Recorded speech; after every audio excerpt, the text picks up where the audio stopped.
안녕하세요 여러분, 도케뮤직입니다. CPI에 이어서 어제 PPI의 매크로 지표가 발표가 되었고요. 결과는 상당히 강한 인플레이션 결과가 발표가 되면서 보시다시피 많은 종목들이 어제는 하락하는 모습을 보였습니다.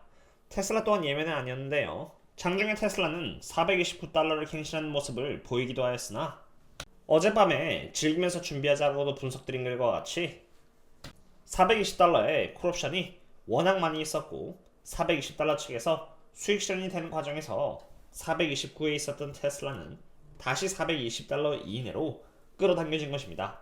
지금 테슬라는 418달러를 기록하고 있는데요. 오늘은 옵션 만기일로 테슬라의 주가가 위로 상승을 해나가려면 420달러에 잡혀있는 이 콜옵션 물량이 소화돼서 사라져야만 하는데 이것은 12월 12일 어제 기준에서 잡혀있는 옵션 물량인 만큼 참고해야 하는 부분은 12월 13일 420달러에 잡혀있는 콜옵션 물량이 늘어났는지 줄어들었는지 이러한 부분들을 봐야 하는 것입니다. 오늘은 옵션 만기이기 때문에 오늘 기준으로 세력들이 어떻게 포지션을 잡았는지 여기 테슬라 데일리 업데이트의 중요 부분에서 업데이트를 다 해놨고요. 심지어 다음 주에도 미리 세력들이 어떻게 포지션을 잡았는지 또한 업데이트를 완료해놨으니 혹여라도 궁금하시다면 고정 댓글을 참고 바랍니다.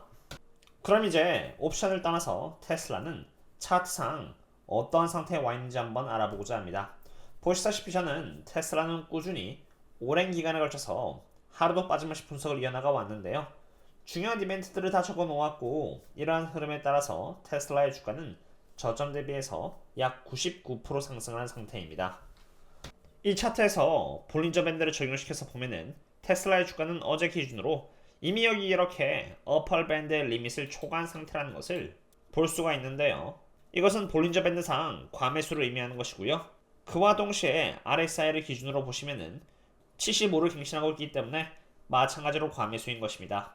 전 기술적으로 과매수를 판단할 때 그냥 RSI만을 기준으로 본다기보다는 교집합적으로 볼린저 밴드와 RSI가 둘 다 과매수를 가리킬 때 단기적으로 하락할 가능성이 높다고 보고 있는데 그 이유는 실제로 어제 말고도 볼린저 밴드의 어퍼 리밋을 과하게 초과해서 나왔을 때 그리고 RSI가 70 이상임을 동시에 가리켰을 때 하방력을 받는 케이스가 정말 많기 때문입니다. 물론 어제 하락하고 나서 말씀드리는 것은 아닙니다. 어제 멤버십 분들 상으로 저는 미리 테슬라는 이미 볼린저 밴드상 그리고 RSI상 과매수를 이렇게 가리키고 있기 때문에 조금 쉬어간다고 해도 이상할 건 없다라고 미리 선행 분석을 드렸고요. 지금도 여전히 유효하다고 보고 있기 때문에 유튜브에서도 동일한 분석을 드리고 있는 것이 되겠습니다. 그럼 이제 밸류에이션에 대해서도 보도록 하겠습니다. 지금 테슬라의 주가는 418달러에 위치한 상태로 프라이스 오시프 기준으로 104배를 받고 있습니다. 그 말인즉슨 테슬라의 시가총액이 연 영업현금흐름 기준에서 104배의 평가를 받아서 거래가 되고 있다는 의미입니다. 테슬라가 시장으로부터 받아왔던 밸류에이션은 평균 66배이기 때문에 테슬라는 고평가를 받고 있다는 것인데 여기서 알아야 하는 것은 테슬라가 몇 년치의 실적까지 앞당겨서 반영을 함으로써 고평가가 되어 있느냐는 것입니다. 저는 멤버십 분들 상으로 12월 1일 테슬라에 대한 모든 전망을 총정리해서 분석을 드린 적이 있는데요. 정말 다양한 관점에서 테슬라를 분석해왔고 이번에 비교 분석해보고자 하는 자료는 여기 테슬라의 밸류에이션 현황입니다. 12월 1일을 기준으로 테슬라는 345달러를 갱신하고 있었고 그때 당시 테슬라의 프라이스 오시프 밸류에이션은 86배인 상태로 그때도 고평가인 상태였습니다. 하지만 중요한 것은 어떤 해까지 실적을 선반영시킴으로써 고평가를 받고 있었냐의 여부였는데요. 테슬라는 고평가이긴 했지만 여기 이렇게 2025년 12월까지의 실적은 다 반영되어 11% 고평가인 상태임을 보여주고 있었고요. 2026년 12월까지의 실적은 그때 당시에 아직 다 선반영이 되지 않아 약 10.29% 정도 저평가했던 상태였습니다.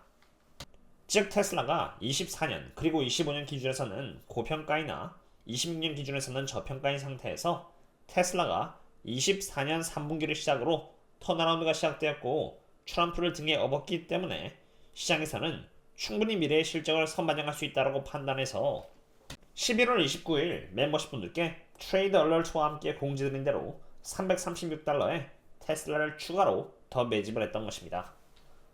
하지만 지금은 조금 상황이 이젠 달라졌습니다.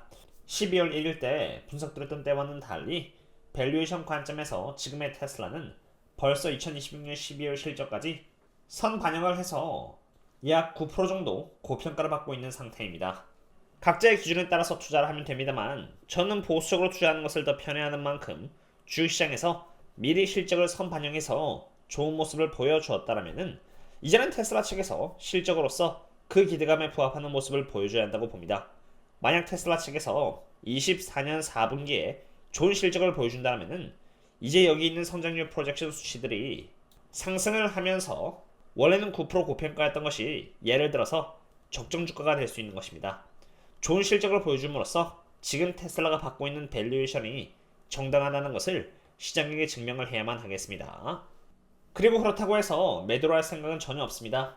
꾸준히 바이 앤 홀드를 하는 것인데 테슬라에 대해서 객관적으로 분석해서 어떠한 위치에 있는지 알고 있기에 언제 추매를 할지 또한 알 수 있습니다. 기존 물량은 계속 홀드를 하되 추매하기에 여러가지 좋은 지표들이 나온다면은 그때 336달러에 추매를 했던 것처럼 멤버십 분들께 따로 인폼을 드리도록 하겠습니다. 테슬라에 대해서 보았으니 이번에는 매크로 부분을 한번 보고자 합니다. 어제 PPI 결과가 발표되었고 그 결과는 very inflationary였습니다. 여기 보시면 이렇게 하나를 빼고는 전부 다 강했고 심지어 격차도 이렇게 0.2%의 차이가 날 정도로 인플레이션은 강했던 것인데요. 이러한 흐름에 따라서 10년국 금리는 이렇게 상승을 했고요. 이로 인해 나스닥과 S&P 500 그리고 반도체 섹터 등은 약한 모습을 보이게 된 것입니다. 이렇게 인플레이션이 사그라들지 않는 수치를 보여줬음에도 불구하고 12월달 FOMC 회의에 있어서 금리 하락의 확률은 96%로 매우 확정적이라는 것을 볼 수 있는데 이렇게 되면은 인플레이션은 더욱 강해질 확률이 높고 그 말인즉슨 10년 금리는 더 올라갈 수 있는 여지가 있음을 의미하는 것입니다. 지금 10년 금리는 4.32%로 중요한 기준이라고 할 수 있는 여기 4.3%를 넘어버렸는데요. 과거부터 4.3%라는 기준을 넘었을 때마다 여기 QQQ 지표는 민감하게 반응을 할 만큼 주가가 상승하려면 10년국 금리는 더 이상 상승이 아니라 하락하는 것이 중요합니다. 지금 10년국 금리가 여기서 추가로 상승을 해버리면은 엔비디아는 지금 헤드앤숄더를 만든 상태이기 때문에 넥라인인 130달러를 뚫으러 내려갈 가능성이 생기고요. 그렇게 되면은 더 큰 하락이 이어질 수 있기 때문에 저는 계속 반도체 섹터의 경우는 보수적으로 바라보려고 합니다. 오늘은 제가 테슬라와 매크로에 대해서 다뤄봤는데요. 오늘 이 정도로 하도록 하겠습니다. 테슬라에 대한 추가적인 분석은 제가 오늘 밤에 테슬라 미드나잇 업데이트에서 멤버십 분들 상으로 제가 또 따로 공유드리도록 하겠습니다. 그럼 다음에 또 만나요. See you later.